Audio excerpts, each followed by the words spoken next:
ang lote mo, both sides dito eh. Oo, kabilaan. Oo. Yung lote yung mas malaki dito. Ito sir, yung regular cut namin, 80 square meters yung lot area. The property line is from the parking sa carport. Oo. Apo, Okay dyan na po. yan. Inyo yan. Ito din po. Ito, ayun din Yes. extended. Tapos ito, to inyo dito. pa rin po ito. Both Ito sides. po, di ba? Yeah, hanggang dito. Hanggang dito. Oh. So ito sir, same naman. May tiles na rin sa baba, sa taas. Parang mas Walang malaki pinlights. yung dun sa kabila.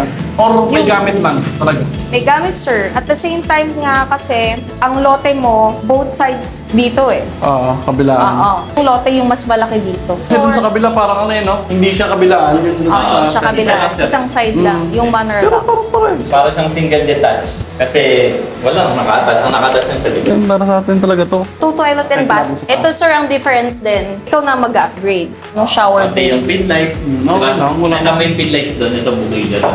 Tapos pag turnover, wala pa talagang ilaw yan. Ikaw pa bibili dyan. Ayaw kabilaan.